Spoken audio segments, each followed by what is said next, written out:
દેખા નીચે કર્યું છે તો દેખો એટલે થોડુંક વધારે ખાતર બાતર આલ્યું હોય, થોડું બધું કશું કાલ્યું હોય તો અંદર નીચે કશું આલ્યું નહીં.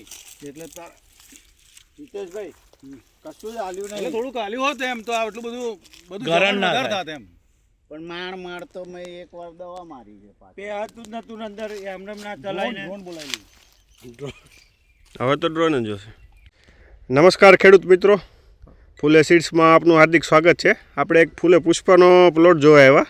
ભાઈ તમારું આખું નામ શું છે? પટેલ હર્ષદ કુમાર નરસિંહભાઈ પટેલ, બરોબર માલાવાવ, જિલ્લો તાલુકો ડેસર, જિલ્લો બરોડા. બરોબર. આ તમે કઈ વેરાયટી વાવી છે? ફૂલે પુષ્પા. ફૂલે પુષ્પા છે. કેટલા વીઘાની છે? એ વીઘા જેવું ખરું. એક વીઘા જેવી છે. બરોબર. બિયારણ ક્યાંથી લાવ્યા હતા? ઓમકાર એગ્રોમાંથી દેસરથી લાવ્યા હતા. ભાઈ રાકેશભાઈ આપણી સાથે છે.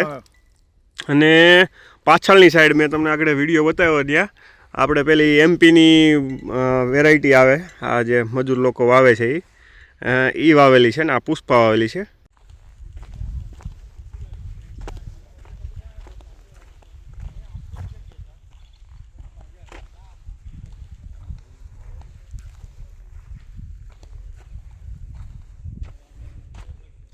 આ અન્ય વેરાયટી એની સરખામણી પુષ્પા સાથે. પહેલાં અલગ વેરાયટી વાવતા, આજુબાજુમાં બીજી વાવેલી છે. પુષ્પા કેવી લાગે છે? પુષ્પા સારી લાગી મને, હા, સરસ લાગી.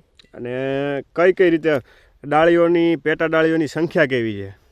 અન્ય વેરાયટી કરતાં સારું છે. અન્ય વેરાયટી કરતાં સારું. બરોબર. રાકેશભાઈ તમારી હાથમાં રહી અન્ય વેરાયટી છે અને ભાઈના હાથમાં રહી એ ફૂલે પુષ્પા છે.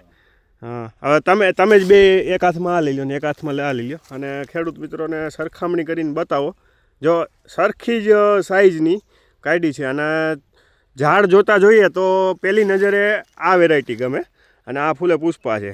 ઝાડ તમે જુઓ તો નથી, ઝાડવાનું મોટું છે, પણ ફ્લાવરિંગમાં જુઓ આમાં શીંગોની સંખ્યા જુઓ. ફૂલે પુષ્પામાં ઝુમખામાં 4-4, 5-5 શીંગો છે, જ્યારે આમાં 2 શીંગો છે અને દાણા 2 અને 3, કોકમાં 3-4 જોવા મળે છે, બાકી 2-3 છે અન્ય વેરાયટીમાં.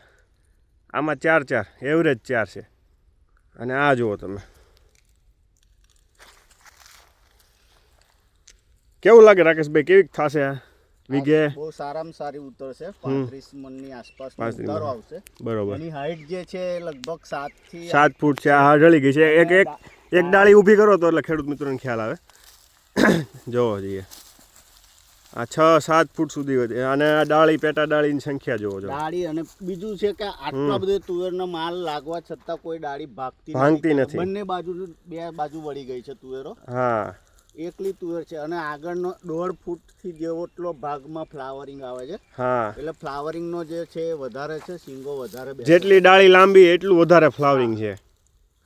અને આમાં તમે જોવો એ રીતે ખાલી આ ડાળ નહીં, તમે બીજી બધી જુઓ, પાંદડા કરતાં શીંગો વધી ગયેલી છે.